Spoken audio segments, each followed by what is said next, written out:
Hello there, everybody. Yes, the face cam today, just because I'm reacting to llama art.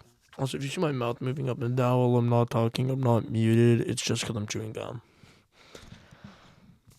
So today we're about to watch Hitchhiking Stories animated by Llama Arts. If I can find out how to put a link in the description, I don't know. If I can find out how to put a link in the description, link in the description. Alright. What should I call this? Spooky, Scary Saturday on a Monday? Stealing from Corey Kitchen. Alright, let's start watching. Scary Field Trip Wednesdays! Are there more than one in here? Back in high school, I took a mysteries and mythology type class, or something like that. I don't remember the name of the class. It basically just had to do with real life mysteries and creepy shit. I was into that kind of stuff. I was taking the class with a good friend, who I'll call Ben for this story. The teacher of the class took us on a field trip to a nearby abandoned village with an unknown past. The village was built in the early 1900s, but seems as though it had been quickly abandoned shortly after it was built. Well, that's not good. The bus ride there was about 20 minutes. All of us were glued to the bus windows as we pulled up some sketchy-looking, decrepit road cutting through dense forest. The road eventually led to a clearing. We were there. We stepped out onto the road. No, I don't trust this. Going to some creepy village in the middle of the night for a school field trip? Who's in school at the middle of night? First of all. That's definitely not daytime. It's not just some cloudy day. This is nighttime.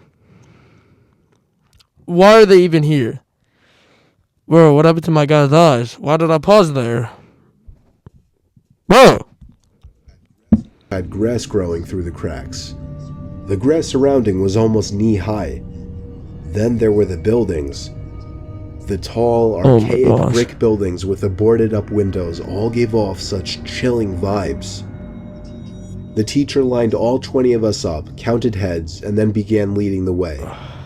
The point of this little field trip was to use the so-called skills we learned in class to see if we could put anything together about why the village may have been abandoned so long ago. Some of the buildings had holes in the walls to serve as entryways. There were even holes in the ground next to some of the buildings, seemingly dug to get into the basements of some of the buildings, which seemed creepy. There was one building though. It stood taller than any of the others. It just intrigued me the most.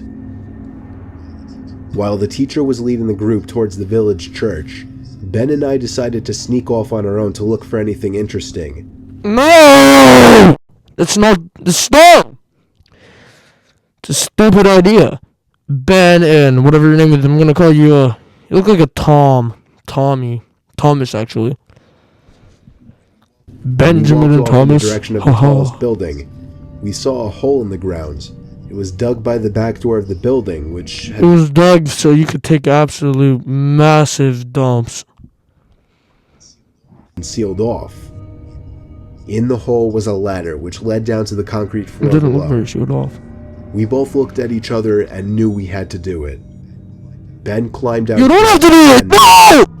Luckily, this was just around the time Apple started putting flashlights on their phones, so we had a source of light. It was creepy down there. Thank God. There were a couple of beer bottles, one graffiti tag on the wall, and dusty wooden planks everywhere. Who's graffitiing this? There was a wooden stairway which led up to complete darkness, since all windows and doors had been sealed shut from above. We had already gone as far as to enter the building. My PlayStation 4 just fell. That's not ideal. It's probably fine. I'm gonna give it a pronoun. It's game console. So we figured we'd go up the stairs too. I went first, and with each step, the creakiness of the 100-year-old wood made me feel as if I was going to fall through each and every step. Ben followed suit. This floor of the building was very tight. It seemed like get out of there, bro. This is horrifying. Going off into different, smaller rooms. It was so dark in there, you would never even guess it was daytime. Ben and I were honestly starting to get creeped out in there, and that was agreed to go daytime. back outside. But just then, there was a noise in one of the tiny rooms, like a big rock hitting the concrete floor. A normal instinct would be to run, but Ben and I froze, locked eyes for a moment, then both tiptoed over to the opening of the room.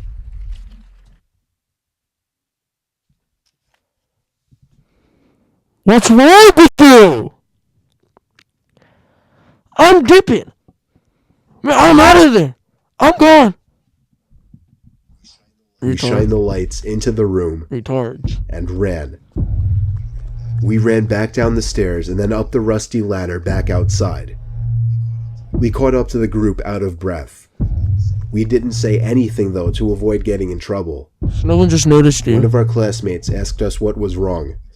We told him we snuck into one of the buildings, and in one of the rooms, when we shined the light into it, we saw 3 guys standing maybe 10 feet away from the doorway, facing Ben and I in a weird formation.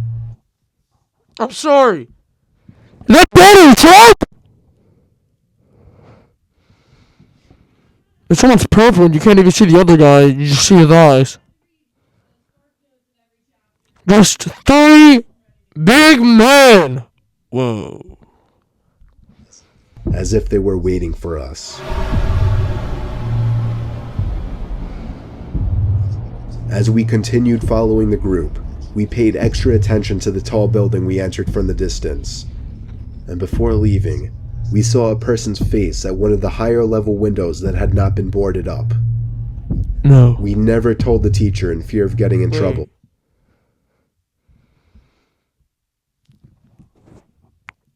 That's the Donald Trump guy. Definitely the leader. Oh my gosh. In fear of getting in trouble. There were these guys in a abandoned building that had not been boarded up. We never told this theory. Were those just homeless people living in there? Were they gang members in hiding? Homeless. One of them was wearing a suit. Ben freaks me out with his theory. He says they were ghosts of the people who once lived in the town. Still, the way that... Well, the one guy had a suit, though. And, like, hair, like, that wasn't, like, old hair.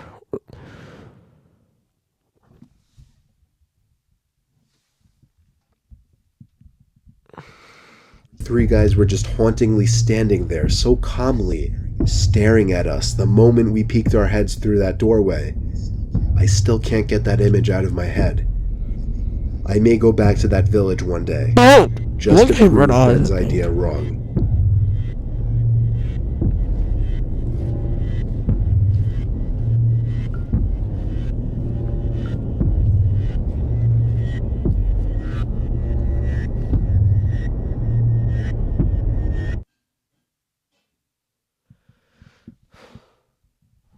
The reason I keep checking behind me is because it's actually way darker than it looks in here, but this has the light here, so it makes like the camera look a lot brighter.